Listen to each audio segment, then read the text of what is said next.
वाल्मीकि जी की वाणी से निकला एक मंत्र है आदिकाव्य। मैं हूं जितेंद्र राठौड़ और आप सुन रहे हैं मर्यादा, धर्म और करुणा की उस दिव्य यात्रा को जिसे संसार रामायण कहता है।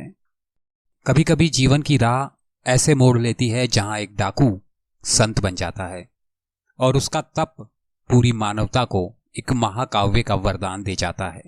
रामायण में वाल्मीकि जी ने श्री राम से स्वयं कहा है, मैं परचेता का 10वां पुत्र रत्नाकर कभी झूठ नहीं बोलता हूं। बहुत समय पहले की बात है, एक बालक ने धरती पर एक ब्राह्मण परिवार में जन्म लिया। उसका नाम रखा गया रत्नाकर, परंतु नियति को कुछ और ही मंजूर था। एक दिन जंगल में एक भीलनी उसे उठाकर ले गई और वहीं भीलों के बीच उसका पालन पोषण हुआ। उसका नया परिवार जंगल में रहने वाला था, जो राहगीरों को लूटकर जीवन यापन करता था। रत्नाकर भी बड़ा हुआ और उसी राह पर चल पड़ा और डाकू बन गया। एक दिन घने जंगलों के रास्ते से देवऋषि नारद गुजर रहे थे। तभी रत्नाकर ने उन्हें रोक लिया। उसने तेज स्वर में कहा, जो कुछ भी पास है निकाल कर रख दो, नहीं तो जान से जाओगे। लेकिन नारद जी मुस्कुराए, बोले, मेरे पास इस वीणा और वस्त्रों के सिवा कुछ नहीं है। अगर चाहो तो ये भी ले लो, लेकिन एक बात पूछूं, तुम ये पाप क्यों कर रहे हो? उनके शब्दों में कोई डर नहीं था, बस एक करुणा थी, एक शांति थी। ये सुनकर रत्नाकर कुछ ठिठक गया। बोला, भिक्षुक, मेरा यही काम है, इसी से मेरा परिवार पलता है। नारद जी ने प्रेम से कहा, तो जाकर अपने परिवार से पूछो, क्या वे सिर्फ भरण पोषण के हकदार हैं या तुम्हारे पापों में भी भागीदार बनना चाहते हैं? और कहा कि तुम विश्वास करो, तुम्हारे लौटने तक हम यहां से कहीं नहीं जाएंगे। रत्नाकर घर पहुंचा और सभी से सवाल किया। सबने सुनकर एक ही बात कही, तुम्हारा काम हमें पालना है, लेकिन तुम्हारे पापों के भागी हम नहीं हैं। ये सुनकर रत्नाकर का मन कांप उठा, उसका अंतर्मन जाग गया। भागा भागा वापस जंगल पहुंचा और नारद जी के चरणों में गिर पड़ा।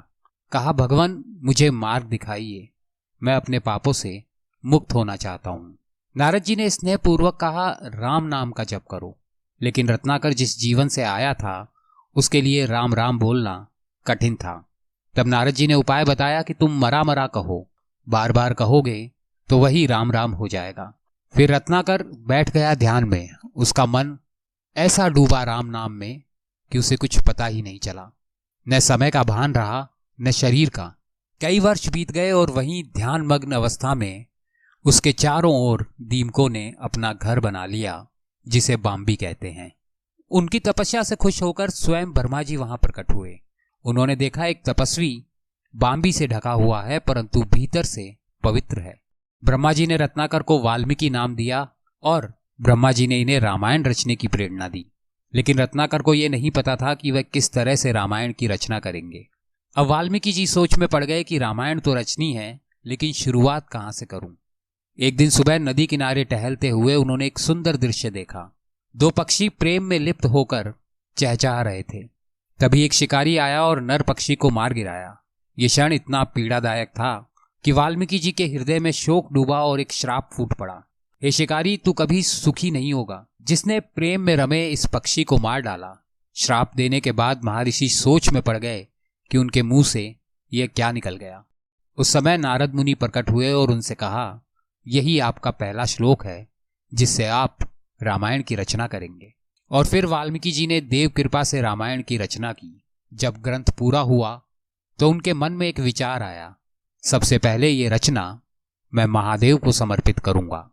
शब्द थमे हैं पर कहानी नहीं।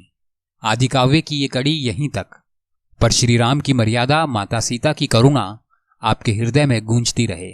मैं हूं जितेंद्र राठौड़, फिर मिलेंगे इस अमर गाथा के अगले पुष्प के साथ।